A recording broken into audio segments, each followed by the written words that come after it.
Hello hi welcome back Rayalaseema అమ్మాయి. ఎలా ఉన్నారు మీ అందరూ? నేనైతే చాలా బాగున్నాను. మీ అందరు కూడా బాగుండాలని కోరుకుంటున్నాను. ఈరోజు రెసిపీ వచ్చేసి పెసరపప్పుతో బూరెలు అయితే చేశానండి. చాలా హెల్తీగా టేస్టీగా చాలా బాగుంటాయి.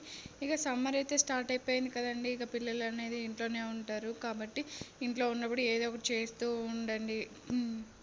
ఏదో ఒకటి అడుగుతూ ఉంటారు కదా, ఆ స్వీట్ చెయ్యి ఈ స్వీట్ చెయ్యి అని చెప్పేసి అడుగుతూ ఉంటారు కదా.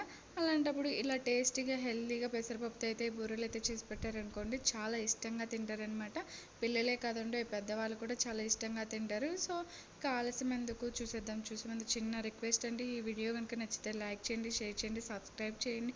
Please support my channel. ఇక నేనైతే ఇక్కడ పచ్చి కొబ్బరి అయితే తీసుకున్నానండి. ఈ రెసిపీలోకి వచ్చేసి పచ్చి కొబ్బరి అయితే చాలా బాగుంటుందండి. పచ్చి కొబ్బరి అనేది చాలా బాగుంటుంది.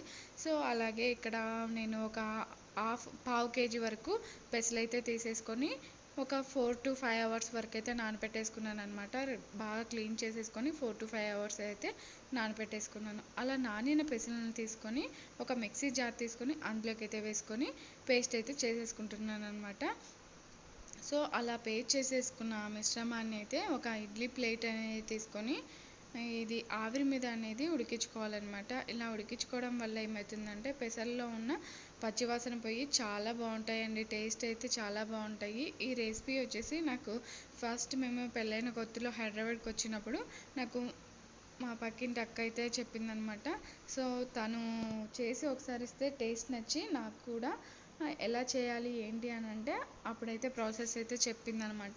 అప్పటి నుండి కూడా నేను ఇలా అయితే రెసిపీ అనేది ట్రై చేస్తాను. మీరు చాలా బాగుంటుంది, ఒక్కసారి మీరు కూడా ట్రై చేయండి.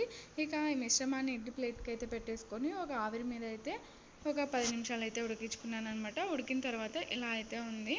ఇలా అయితే ఉన్న మిశ్రమాన్ని చల్లారిన తర్వాత ఇలా తీసైతే పక్కకైతే పెట్టేసుకున్నాను అనమాట. సో ఇక అలాగే పచ్చి కొబ్బరి అని చెప్పాను కదండి. ఈ రెసిపీలకి పచ్చి కొబ్బరి అనేది చాలా బాగుంటుందండి. దీంట్లోకి పచ్చి కొబ్బరి వాడితేనే ఆ టేస్ట్ అనేది ఉంటుంది. సో పచ్చి కొబ్బరిని కూడా తూర్మేసి పక్కకైతే పెట్టేసుకున్నాను. అలాగే ఇప్పుడు మనకి ఆవిరి మీద ఉడికించుకునే ఈ మిశ్రమాన్ని కూడా చిన్నగా తురుముకోవాలన్నమాట. తురుముకోవడం వల్ల అయితే మనకి ఇప్పుడు తొందరగా అవుతుంది. సో ఇక ప్యాన్ మీద అయితే ఒక పొయ్యి మీద అయితే ఒక ప్యాన్ అయితే పెట్టేసుకున్నాను. అందులో ఒక 4 to 5 టేబుల్ స్పూన్ వరకు అయితే నెయ్యి వేసుకొని అలాగే ఈ పచ్చి కొబ్బరి తురుముని అందులో వేసేసి ఒక పచ్చివాసన పోయే వరకు కూడా వేపించుకుంటున్నానండి. అదే ఒక 2 నుంచి 3 నిమిషాల వరకు అయితే వేపించుకుంటున్నాను. వేపించుకోవడం వల్ల ఏమవుతుందంటే కొబ్బరిలోని పచ్చిదనం అనేది పోతుంది. సో అలా వేగిన తర్వాత 2 నుంచి 3 నిమిషాలు వేగిన తర్వాత ఇక మనమైతే పెసరపప్పుని అయితే తురిమేసి పక్కకు పెట్టుకున్నాం కదా, ఆ మిశ్రమాన్ని కూడా ఇవి కొబ్బరి మిశ్రమంలో వేసేసి వేయించుకోవాలన్నమాట. అలా కొద్దిగా వేగిన తర్వాత ఇప్పుడు మనకి టేస్ట్కి తగ్గట్టు షుగర్ అనేది యాడ్ చేసుకోవాలండి. ఇక్కడ షుగర్ బదులు బెల్లం కూడా వాడుకోవచ్చు. బట్ ఇందులో అయితే నాకు షుగర్ నచ్చుతుంది కాబట్టి ఇందులో షుగర్ అనేది యాడ్ చేసుకుంటున్నాను.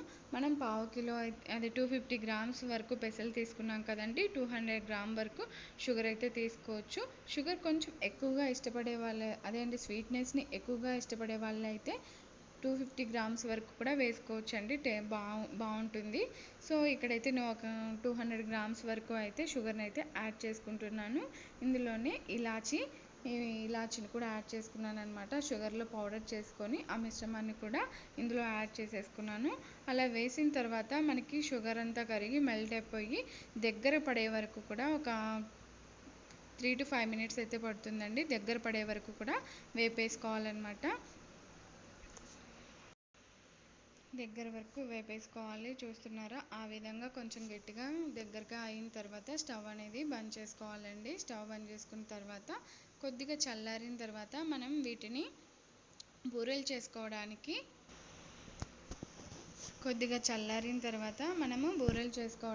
రౌండ్గా బాల్స్ లాగా చేసుకోవాలి. అలా మిశ్రమాన్ని అంతా కూడా రౌండ్గా చేసుకున్న తర్వాత మనం ఇక్కడ దోశ బ్యాటర్ అనేది తీసుకున్నాము. దోశ బ్యాటర్ మరీ గట్టిగా కాకుండా అలా లూజ్గా కాకుండా మీడియంగా ఉండాలి. వీడియోలో చూపిస్తున్నాను కదా, ఆ విధంగా ఉండాలన్నమాట. సో ఈ దోశ బ్యాటర్లో మనం ఇప్పుడు రౌండ్గా చేసుకున్న పెసరపప్పు మిశ్రమాన్ని అనేది డిప్ చేసుకొని డీప్ ఫ్రై అనేది చేసుకోవాలండి. డీప్ ఫ్రై చేసుకున్న తర్వాత ఒక్కొక్కటి వేసుకొని ఆయిల్లో డీప్ ఫ్రై అనేది చేసుకోవాలి. ఆయిల్ అనేది బాగా వేడైన తర్వాత సిమ్లో పెట్టేసుకొని వేపేసుకోవాలన్నమాట. గోల్డెన్ కలర్ వచ్చే వరకు కూడా మనము వేపేసుకుంటే సరిపోతుంది. సో ఈ విధంగా చేసుకుంటే చాలా బాగుంటుందండి. చూసారా, నేను తీసుకున్న క్వాంటిటీకి నాకైతే ఇన్నైతే అయ్యాయన్నమాట. సో చాలా బాగుంటాయండి ఈ బూరెలు అనేవి. ఒక్కసారి మీరు కూడా ట్రై చేసి ఎలా ఉంది ఏంటి అని అయితే కామెంట్ చేయండి. అలాగే మన ఛానల్ని సపోర్ట్ చేయండి. Until bye bye.